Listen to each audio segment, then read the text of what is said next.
Nous sommes en compagnie ce soir de Claire Lemaître de Boursier.com. Bonsoir Claire. Bonsoir Emmanuel. Les marchés américains sont repartis en nette baisse ce soir. Oui, le Dow Jones perd 0,9% à 17 730 points. Le Nasdaq, qui avait pourtant bien démarré la séance, recule de 0,6% à 5 123 points.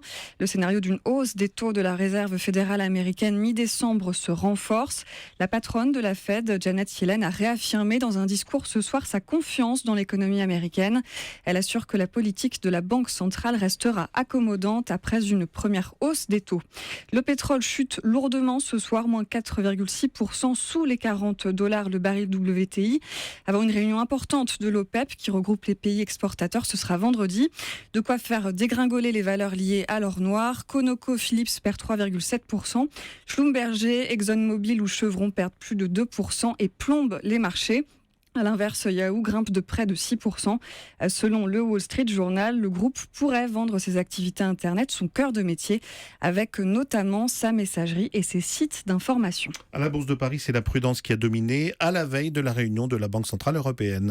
Nouvelle séance de repli pour le CAC 40 qui a hésité mais perd encore 0,18% à 4 906 points. Peu d'initiatives avant la réunion monétaire de la Banque Centrale Européenne. La BCE qui devrait annoncer des mesures de soutien additionnelles à l'économie.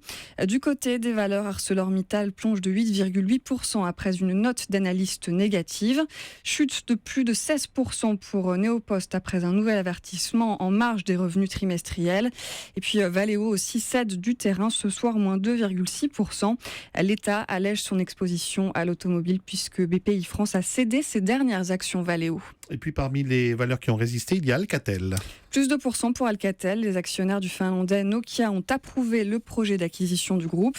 Et puis Publicis a été porté par Société Générale qui confirme la présence du titre dans sa liste de valeurs préférées, plus 1% pour Publicis. Les autres places européennes clôturent en ordre dispersé. Milan et Amsterdam perdent 0,1%. Bruxelles, moins 0,3%. Madrid perd 0,4% et Francfort, moins 0,6%. C'est du vert, en revanche, pour le FTSE à Londres, plus 0,4% et Zurich, plus 0,3%. Le rappel du CAC 40, il recule de 0,18% ce soir à 4 906 points. Merci Claire, c'était Claire Lemaître avec Boursier.com.